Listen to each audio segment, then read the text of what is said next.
Lepo pozdravljeni v podcastu Po desnem pasu. Danes se pa nahajamo v Trebnjem s poslancem SDS-a Francijem Kepo. Živjo, Franci. Živjo, lep pozdrav.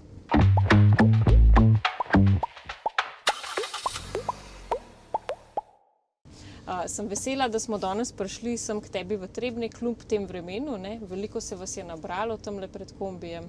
Ja, škoda, ker je dež, drugače pa ker ste vi prišli, je pa zelo lepo, tudi če je deževno. Smo malo popestrili, ne? Ja, zelo, ja. Smo malo popestrili situacijo. Se vidi tudi, ker trobijo ljudje, Aha, tudi avtobusari trobijo, Ja. tako da so veseli, da ste prišli. Ja, da se majčkeno poživi, ne, tak turoben dan. Tako. Zdaj ti si poslanec že drugi mandat, Ja. ne? Pa me zanima mogoče čisto tvoja osebna izpoved, kako to, da si se sploh odločil, da greš kandidirati za poslanca. Kaj si delal prej, recimo? Prej sem projektiral, sem projektant, projektiral sem hiše, zidanice, legalizacije, kmetijske objekte, manjše delavnice. To sem delal 23 let, 24 let. Sem samostojni podjetnik, plačeval prispevke, davke. Potem pa sem pa v stranki že 35 let. Aha. Bil sem takrat predsednik, sem postal, potem je bilo pa tudi po nagovoru, tudi prošnje drugih ljudi in kolegov, da se tudi mi, da je prav, da imamo tudi mi tukaj kandidata. Zmeraj so nekako prišli od drugje kandidati, pa smo rekli, da bi pa bilo dobro, da bi tudi mi imeli svojega kandidata. In potem sem se odločil, da bom kandidiral. In je prvič uspelo, drugič upam, da bo še tretjič. In kako je biti poslanec?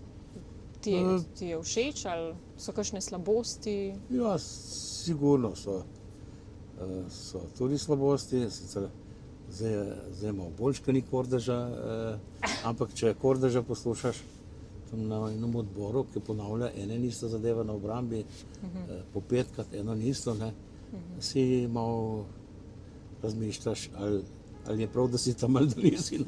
Drugače pa nasplošno mislim, da je pa vse odvisno, katera vlada je.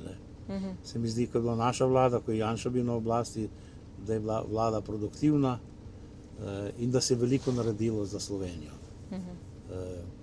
So pa obdobja, kako zdaj, kako je ta vlada, od Goloba se mi zdi, da so pa dosti zadeve, da gredo mimo, da so zamujene, da so, nam rekel, negativne, ampak za podjetnike, bolj na podjetniško stran gledal, niso dobre.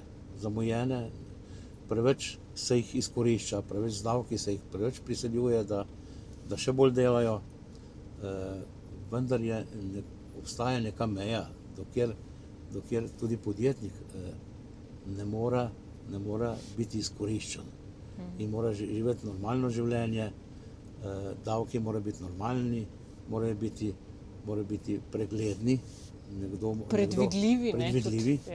In podjetnik mora vedeti za 2 let naprej, kakšni davki bodo čez 2 let. Primer, ta božičnica, ki je bila nekako, bi rekel, posiljena tik pred zdajci, zakaj ni bila že 4 leta nazaj, ko so nastopili mandat, zakaj takrat Golob ni dal prvo božičnico 4 leta nazaj, pa bi zdaj bila 4. že. In mnogo firm ima božičnico že do sedaj imajo božičnice. In se ne hvalijo s tem, ali pa tudi, če se pohvalijo. Ta zadeva je bila, mislim, da namenjena predvsem za javno upravo, da se je to naredilo zdaj. Pa jaz nimam nič proti, da ima tudi javna uprava božičnico. Ampak ta božičnica, za to božičnico bi morali podjetniki, samostojni podjetniki vedeti vsaj 1 leto prej. Ali pa vsaj pol leta, 3-4 leta prej, da dajo denar na stran, da ga rezervirajo za to zadevo. Nekateri imajo več delavcev in ta zadeva stane kar dosti. Mislim, da nimajo tisti, ki lahko dajo božičnico, nobenih zavor, da se da delavcu božičnica. Vendar mora to zadevo naprej vedeti. Mora biti predvidljiva. Ne. Tako. Ja, ker na začetku leta se planira proračuna, ne? Tako. Za tekoče leto, Tako. ne pa Tako. na koncu leta. Kakor v parlamentu, kakor v podjetju, posod je tako, kakor v družini. Ne. Tudi v družini moraš vedeti, neko gli za eno leto, ampak vseeno moraš neke predvidljive zadeve in Tako. neke investicije v hiši ali v stanovanju, ali moraš vedeti naprej za eno leto. Ne. Da lahko planiraš odhodke in tako dalje. Ne? Tako. Ja, Tako. ja. Ker vem, da določena podjetja, recimo Elan, so morala se zadolževati, ne? Ja. Da so lahko izplačala Je božičnico. pa žalostno, to se v bistvu se sami v sebe zažirajo, da tako po domače povedano. In tu ni dobro. Ne. Se pravi, da bo pa nekje neka investicija morala zaostati, ali neki razvoj, ali ne vem kaj. Ne. Mora biti zadeva predvidljiva. Ne. Mnogo podjetij, samostojnih podjetnikov, kjer so sami zaposleni ali pa dva zaposlena, jim je pa ta božičnica zelo veliko breme. Ne. Že letni regres jim je nekomu v breme. Ne vem, tam, kjer ni veliko dodane vrednosti, ali neka šivilja, ki dela uslužnostne zadeve, ali ne vem, čevljar, ali ne vem, neke usluge, jim je vsaka zadeva breme. Prav je tudi za bodočnost, tako so dejala, da se to predvidi, pa da vejo in da rezervirajo ta denar za to zadevo. Pa tudi za druge. Mora biti predvidljivi davki, mora biti. Pa čim nižji. Ne. Seveda. Čim nižji. Ja. Velika napaka je že bila, če se dotaknem, ko je Golob nastopil vlado, prvo zadevo je naredil, kar je Janez Janša na koncu dal, da so bile olajšave, dohodninske olajšave. Da so ukinili splošno davčno olajšavo. In da je bilo znižano, in da je bilo bruto in neto plača je bila zelo majhna, dobili bi s tem, bi dobili v enem letu ali pa v 2 letih bi dobili eno plačo zraven delavci. Tako so naredili na Hrvaškem, v Makedoniji, tudi v drugih državah sredinske Evrope in so delavci bolj zadovoljni, ker imajo plača je višja, bruto je nižji, tudi zaposlujejo lahko tudi visoko izobražen kader, lažje podjetniki. Ker zdaj je tako velika razlika, bruto pa neto, da nekdo težko zaposli nekega razvojnika, nekega inženirja. Mora zelo razmisliti, ker je zelo velika investicija za ta kader. Ta investicija ne bi smela biti tako velika. Da ga lažje zaposlijo, da je razlika med neto pa med bruto plača nižja. Ne? Da ga lažje plačuje podjetnik. Ja, seveda. Pa recimo tudi zdaj je Golob napovedal, da bojo omilili sistem za normirance. Ne? Najprej so jih dušili, zdaj pa kar naenkrat pred volitvami. Zdaj pred volitvami, da so pa malo obrnili ploščo. Ja.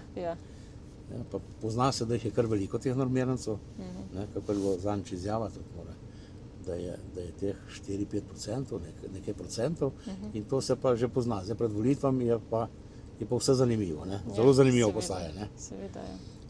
Tudi Han, ki je v vladi, je dejal, da ne bi nikoli več glasoval za ta dohodninski zakon, ki ga je prvo Golob, ki ga je rušil od prejšnje vlade, ki so ukinili olajšave, take olajšave. Zdaj kar naenkrat se posipajo s pepelom za nazaj. Ja. Namesto, da bi že od začetka delali dobro, pa zdaj se upravičujejo, da oni niso prej vedeli. Če bi hotel biti Han že v začetku rekel, če bo to sprejeto, bomo dvignili roke, če pa ne, mi bomo glasovali proti. Ali bomo neki kompromis naredili, pa bi lahko to bilo drugače. Pa je to normalno, da recimo poslanci, ministri, konec koncev predsednik vlade govorijo, da se oni pač še učijo, da zdaj vidijo, da so naredili napako in da jo bojo popravili. A je to po 4 letih sprejemljivo? Ja, to je tako, kakor rečeno, enemu mlademu zdravniku imaš na razpolago ali starejši, izkušen zdravnik, neki zdravnik z 10-letnim izkušnjam, ali pa nekdo, ki se šele uči, z 1-letnim izkušnjam. Imaš sam na razpolago, kaj bi izbral rajše. Jaz mislim, da bi vsak izbral nekoga, ki ima več izkušenj pri neki zadevi. naj bo pri zdravnikih, ali naj bo tudi pri drugih stroki. Nekdo, ki ima več izkušenj, pa tudi v politiki, nekdo, ki ima več izkušenj, zmeraj je to nekaj pomeševalno, nekdo, ki je že toliko let, ki je toliko mandatov, ne gre stran, pa ne pride novi. Ja. Mislim, da je to napaka, da je to neumnost. V Italiji imajo politike do 80 let, predsednik je tam, ne vem, 90 let, no, ni primerjava predsednik vlade pa predsednik države, pa vse nekdo, ki ima izkušnje, tisti je veliko ima več kvalitete, več dodane vrednosti, kot nekdo, ki je svež. Več izkušenj imaš, boljše je, tudi za državo, tudi za... Ja. Mi smo imeli predsednika, tudi finančnega ministra Šircla, ki je bil v zrelih letih zelo, zelo dober finančni minister, kakor Bajuk. Mogoče je tudi kakšen novi ekonomist, zanimiv, vendarle jaz mislim, da izkušnje naredijo svoje. Zdaj pa mogoče dobro, da je kombinacija izkušenj pa mladosti skupaj. Ampak izkušnje imajo prednost, po mojem, sploh pa predsednik vlade, ki mora koordinirati delo celotne vlade, delo 15 ministrov. Edino mi jih imamo več kot drugi. Ja, zdaj jih imamo 20, ja. Pa nič nastane več. Če imaš par ministrov, 5 ministrov več, nič nastane, so rekli. Aha, ja, tako so rekli. To je kar zastonj. Oni zastonj delajo. Ja, zastonj delajo.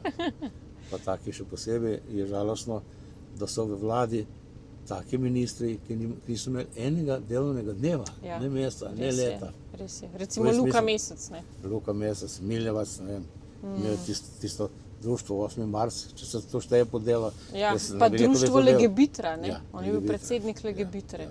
Ja, s takim stvarem so se ukvarjali. Zdaj, ko sva ravno omenila Luko Meseca, ne, on je bil tudi, oziroma je, koordinator za reševanje romske problematike in midva se nahajava na Dolenjskem, ne? Ja. Koliko je Luka Mesec kaj naredil za to? A je stanje kaj boljše? Nič ni, on ni naredil nič, ne. Zadeva je, mi imamo v Trebnju za primerjavo, imamo zdaj kot 350 Romov. Ko sem jaz mlajši, 30 let nazaj, še več, jih je bilo 50-60. Prišli so tudi druge, tudi iz tujine so prišli, pa tudi iz drugih taborov so se naselili tukaj. Večina so v enem naselju Vejar se imenuje, vsi živijo. Včasih, jaz se še spominjam, ko smo tudi mi, ko so se delali stanovanjske hiše, ni bilo delavcev, so hodili starši po delavce na Romi. In Romi so takrat pomagali in so bili pridni. So šli gradbeno delati, enostavno v gost pomagati.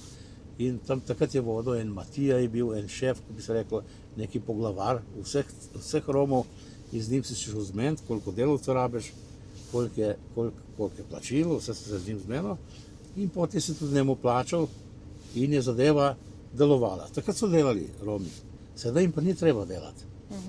Sedaj jim je pa tako socialna naštimana, oziroma tako je naštimano, zdaj že se mi zdi 20 let, da se živi vse od sociale. Mislim, da ta zadeva ni dobra. Tudi ne moreš biti na zavodu za zaposlovanje v tujini, ne moreš biti več kot nekaj mesecev. Mogoče kakšno leto, več pa ne. Tukaj pa ne more biti Rom 30-40 let na zavodu za zaposlovanje, da ne dobi delo. Mislim, da tudi sedaj se najde delo, manjka delavcev, sploh za enostavno dela. Mi imamo tukaj podjetje REM, Trimo, pa tudi dosti drugih podjetij, ki rabijo delo za enostavno delo.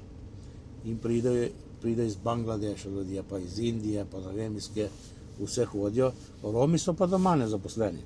Tista dela bi lahko tudi Romi opravljali. Ja, ali pa javna dela, lahko bi čistili pločnike, lahko bi v parku pomagali, rožice urevati, ali pa čistiti, ali pa sneg odmetavati. Ja, delo se vedno najde. Ja. Zmeraj se najde. Zakaj bi se bilo enostavno, kar avtomatsko, da se dobi 700-800 evrov če si doma za nezaposlenost in se to vsak mesec dobi, plus zraven se pa dobi še za otroke. Še za otroke nekaj dodatek za njih. In tu je žalostno, da je njim ena glavnih zadev, da imajo tudi več otrok, ker zaradi tega, ker če imajo več otrok, dobijo več otroških dokladov. Ja, več sociale, ja. Več sociale. Ampak to sociala ni namenjena otrokom, to je najbolj žalostno. Ta sociala vzeme hišni poglavar, po domače reče, oče ponovadi, da se neka zadeva za hrano, otroci pa so tega deležni minimalno. Minimalno. In to ni dobro.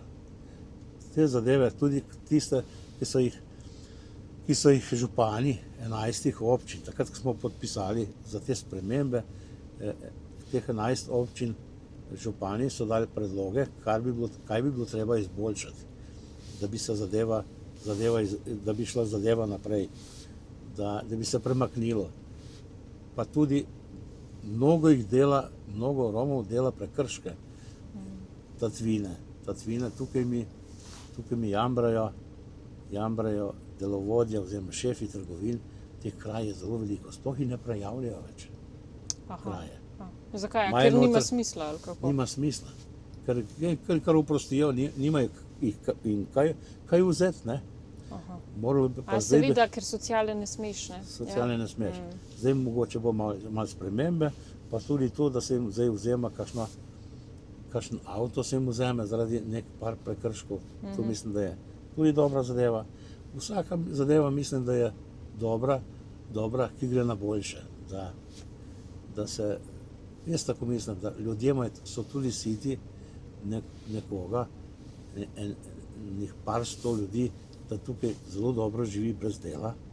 Nekdo, cele družine oziroma oče pa mama pa delajo celi dan, nekateri zelo trdo delajo, nekateri še popoldne, da zasluži kakšen dinar, pa na koncu meseca dobijo malenkost več ali pa ravno toliko kot nekdo, ki je cel mesec doma leži, pa uživajo.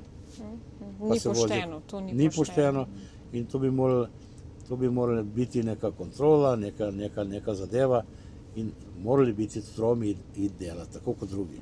Zakon jaz ne bi nič imel za Rome posebej. Jaz osebno mislim, da treba zakon biti za vse enako. Nobene razlike. Za Rome in ne Rome. Za vse samo sprejema se jih, naj se jih spoštuje, drugače ne bo pa kazen. Tudi z odvzemom socialne podpore, otroških dodatkov, ne da bi se prizadelo s tem otroke. Nazadnje, da se otroke prizadene s tem. Ampak vseeno z nekom, da se prisili tudi njih, da hodijo delati. Za vse, vsi moramo delati. Vsi moramo živeti od dela, ne od nedela. Ja, tako. A ne, ker v bistvu s tem, ko se njim daje takšne privilegije, da njim nič ni treba, da nimajo nobenih dolžnosti, s tem se v bistvu dela krivici ostalemu delu prebivalstva. Ko pa imamo dolžnosti, ne? Tako. Ne samo pravice, samo gledajo samo pravice. Primer, pelja se jim, živijo sredi gozda, ki imajo, bi dejal, sirovino, imajo zraven sebe, da si bi kurili ali pa ogrevali. Ampak njim pripeljajo kmetje prek sociale, jim pripeljajo že narezana drva in pripeljajo domov do hiše, pa jim stresajo, pa jih zložijo ali pač celo to ne. Lepo zloži na ogrevanje. Zakaj se ne bi pomagali, pa ogromno je v državnih gozdov, pa bi si sami naredili drva. Čas imajo, žago ali pa motorko ali pa na roke. Vse se da narediti. Pa da bi si sami naredili ogrevanje. Oni pa pravijo, da sedaj imajo te drva, ponucajo, po domač povedano, za ogrevanje ali pa za kurjenje ali pa za pečenje. Za ogrevanje pa uporabljajo elektriko, katero oni ne plačujejo. Plačujemo spet mi. Pa spet to ljudje gre, če dalje več te stvari gredo v nos. Ja, seveda. Ljudje so jezni. So jezni in čas je, zraven tega so pa še tatvine, lopovčine, tudi vdori v hiše, v zidanice. Poleg tega, da dobro živijo na račun države, na račun sociale, še kradejo in je premalo je nekih uzancev, da se jim to prepreči. Ne. Prišel je čas, da se bo treba religiozno zadeve premakniti na boljše. Ja, tako da se začne obravnavati vse enako. Vse enako. Ja, Tako. ja. Kaj pa recimo, jeseni smo doživeli tragično smrt Aleša Šutarja, glede na to, da je bilo to v Novem mestu relativno blizu. Kako ste doživljali tisti čas? Takrat se je zbrala velika množica tudi v Novem mestu, pa je izrazila nezadovoljstvo. Ja. Mi smo že prej imeli sestanek tukaj, nekaj časa prej na Račem selu, ki je zraven malo večji kraj od tega VR-ja, kjer so Romi. Oni doskrat naredijo požar, namenoma naredijo požar. In potlej gasilci pridejo gasiti in smo rekli, kaj se bi to naredilo. Pa tudi na vseh teh vaških preditvah, ki imamo to v Veselicah, so dostikrat sledijo neki nasilni pretepi. Tudi podobne zadeve, kot je bilo pri gospodu Šutarju, ampak ne s tako tragično posledico, kako je bila. Je pa bilo ogromno pretepov, tudi takih žalostnih, in da so bili v bolnicah in ne vem kaj vse. Tudi tukaj v Trebnjem. To je žalostni dogodek, bil sem sam potem udeležen tudi na demonstracijah, ki so bili v Novem mestu. Bilo nas je poln trg v Novem mestu. Bila je tudi vlada dol, ki je bila dobesedno izžvižgana. Kadar je kdo govoril od vlade, smo jih izžvižgali vsi, ko smo s tem pokazali nezadovoljstvo. Ker oni kljub vsem opozorilu, tudi opozorilo županov, da se jih ne posluša. Župani zelo dobro poznajo zadeve. Čeprav so tudi predsednik vlade, pa tudi ministri so dejali, da so oni krivi, župani, za tako zadevo, kot je. Oni župani niso krivi za to zadevo. Prva je država, Prva je država, da nekako prisili tudi Rome, da gredo delati. Tisto je zelo tragičen dogodek, ni bil to edini dogodek, bilo je tu več dogodkov že v Sloveniji, vendar tukaj se je mladina zelo zbrala takrat, bil sem tudi na pogrebu potlej. Mislim, da zadeva je bila takrat bolj, bi rekel, trenutno, mogoče eno malenkost je boljše, ker je več policistov v samem centru Novega mesta, pa tudi tukaj pri nas v Trebnjem je, če gredo policisti večkrat v tabor, je stanje boljše, je stanje malenkost boljše. Ker so vseeno jih Romi spoštujejo, se jih, bi rekel, domače bojijo. Drugače pa sistemsko zadeva se pa ni premaknila nič. In bo treba, tako kot smo že prej pogovarjali, se bo sistemsko treba narediti enako, kakor za vse druge, kot za naju dva, kot za vse druge. Pravice in dolžnosti mora biti. Tako. Mora biti tudi dolžnosti. In da gredo v šolo, da otroke pošiljajo v šolo. Najslabše, ker otroci pridejo v šolo, tam v 3., 4. razred, pa še ne zna slovensko skoraj nič. Doma se pogovarjajo romsko. Dosti bi pomagale in pomagajo ti pomočniki romski v šoli, so pa spet neki uzanci, spet neke zadeve, da zaustavljajo, da tega bi lahko bilo več, ti pomočniki bi moralo biti več, da pomagajo Romim. Ti romski pomočniki zelo pomagajo, njim so bližje, pa tudi večina so to Romi. Romi, tudi ne Romi, ampak večina so Romi. In jim pomagajo pri jeziku, pri računanju, pri tistih predmetih, katerih imajo težave. Kjer imajo težave, Tako da mislim, da v bližnji bodočnosti bo to moralo biti. Kaže se neke zadeve na boljše, ampak mislim, da bo mogla naslednja vlada, mogoče 2 vlade, to premakniti naprej. Pač ne more biti tamle 100 odraslih fantov ali še več, pa tudi punce, žene, tamle doma v taboru, pa se jeti nomadsko življenje z denarja na pretek, od sociale in z našim denarjem, in to od ljudi, ki vsak dan gredo zjutraj o 5:30 v službo, delajo do 3, potem pa še doma delajo kaj se z otrokom ukvarjajo in na vrtu, oni so bi rekel, da dobesedno se nam pa malo smejejo. Ne. Ja, res je. Tako. Ja, tako ne Nažalost, gre tako. več naprej. Ne gre tako več. Tako ne gre. Kaj pa recimo mogoče za konec, kakšen je tvoj občutek glede prihajajočih volitev, se bo obrnilo na boljše v tej državi? Jaz imam občutek dober. Hodimo po terenu od hiše do hiše in ljudje pričakujejo boljše stanje. In mislim, da bodo ljudje volili desne. No, Bolj super. desno, kot do zdaj. Eni so skeptični, kako se bo sestavljala vlada, to je bilo takrat vprašanje. Janez bo dobil, samo kako bo sestavil vlada. Več nas boste volili, lažje bo sestavil vlada. Tako da mislim, imam občutek zelo dober in mislim, da bo uspelo. Da bo uspelo, pa da spet lažje zadihamo Slovenci. Ne? Tako, na vseh področjih. No, super. Na vseh področjih. Okay. Ja, jaz tudi upam, Franci, da se tvoje besede uresničijo. Ne? No, Vso srečo na teh volitvah. hvala. In pa hvala, ker si bil moj gost. No, hvala.